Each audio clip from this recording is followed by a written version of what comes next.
योग दर्शन विभूतिपाद में आपका स्वागत है।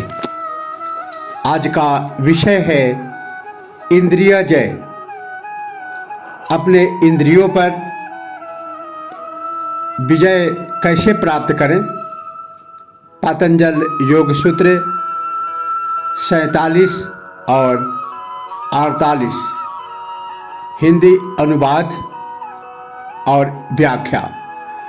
महर्षि पतंजलि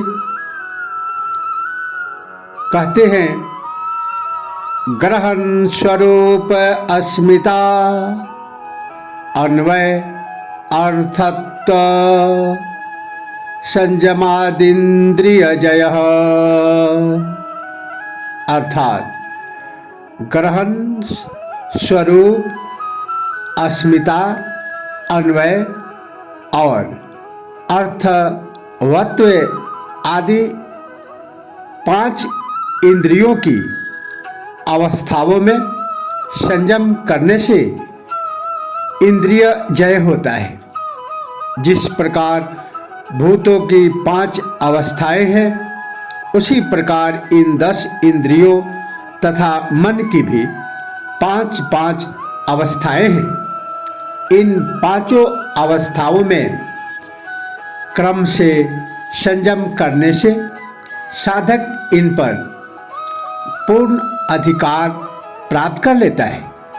फिर ये इंद्रियां स्वतंत्र रूप से कार्य न करके योगी की इच्छा अनुसार कार्य करती हैं, जिससे इन्हें भोग की ओर से हटाकर मुक्ति की ओर लगाया जा सकता है। इनके 5 स्वरूप हैं: ग्रहण स्वरूप, ग्रहण स्वरूप, अस्मिता, अन्वय और अर्थवत्व। सर्वप्रथम ग्रहण स्वरूप इंद्रिय तथा मन की सबसे स्थूल अवस्था है ग्रहण। उनसे संबंधित विषयों को ग्रहण करना, इन विषयों से संबंधित उनकी जो वृत्ति है, जैसे देखना, सुनना, सूंघना, चखना, स्पर्श करना, बोलना, वस्तु ग्रहण करना, चलना, मल त्याग करना तथा प्रजार्थ आनंद प्राप्त करना, ये सब 10 इंद्रियों के विषय हैं। मन का विषय संकल्प विकल्प है। जब ये इंद्रियां अपने अपने विषयों को ग्रहण करने में प्रवृत्त रहती है, तो इसे इनकी ग्रहण अवस्था कहते हैं। यह इसकी स्थूल क्रिया अवस्था है, जिनसे वे कर्म में प्रवृत्त होती हैं। दूसरा स्वरूप है स्वरूप इंद्रिय। इंद्रियों का स्थूल कार्य उसका ग्रहण करना है, किंतु उसका वास्तविक स्वरूप संकेत अथवा उनके लक्षणों से ही जाना जाता है। जो इसका स्वाभाविक स्वरूप है, इसे ही इंद्रिय के सक्रिय होने के कारण माना जाता है। हमारी इंद्रियां किसी भी कार्य के लिए स्वरूपा अवस्था के वजह से ही सक्रिय होती है। तीसरी अवस्था है अस्मिता अवस्था। यह मन तथा इंद्रियों की सूक्ष्म अवस्था है। यह अस्मिता अर्थात मैंपन ही इस सबका कारण है। इस मैंपन अहंकार से ही मन तथा इंद्रियों की उत्पत्ति हुई है। चौथा स्वरूप है अन्वय स्वरूप। यह इसकी चौथी अवस्था है, जो अस्मिता से भी अधिक सूक्ष्म है। 3 गुणों से युक्त प्रकृति है। प्रकाश, क्रिया तथा स्थिति जिनका स्वभाव है, ये इन सब इंद्रियों में व्याप्त है, क्योंकि इसी प्रकृति से चित्त की तथा चित्त के अहंकार एवं अहंकार से इन इंद्रियों की उत्पत्ति हुई है। इसीलिए प्रकृति के इन गुणों वाली अवस्था को ही इंद्रियों की अन्वय अवस्था कहते हैं। इंद्रियां इसी स्वभाव के अनुसार कार्य करती है।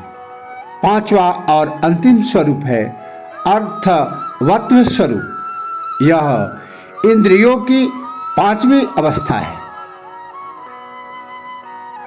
अर्थवत्व का अर्थ इनकी प्रयोजनता से है कि ये समस्त इंद्रियां तथा मन किस प्रयोजन से कार्यशील है।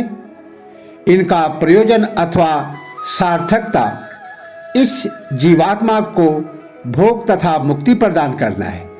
यही इंद्रियां वासनाग्रस्त होकर जीव के भोग का साधन बनती है, तो ये इनसे वैराग्य करके आत्मा की ओर अभिमुख होकर उस जीव को मुक्ति भी प्रदान करती है। यही इनका अर्थवत्व है। अगले सूत्र 48 में 48 में महर्षि पतंजलि योग दर्शन विभूति पाद में कहते हैं, ततो मनश्च वित्वं विकर्ण भावः प्रधान जयश्च। अर्थात उस इंद्रिय जैसे मन की तरह शरीर वेग वाला होता है। शरीर के बिना भी विषयों का अनुभव करने की शक्ति और प्रकृति पर अधिकार होता है। उपर्युक्त सूत्र के अनुसार जब साधक इन 11 इंद्रियों की पांचों अवस्थाओं पर विजय प्राप्त कर लेता है, तो उसे निम्न 3 प्रकार की सिद्धियां प्राप्त होती हैं। पहली, शरीर स्थूल है जिससे उसकी गति कम है। मन सूक्ष्म है जिसकी गति सर्वाधिक है।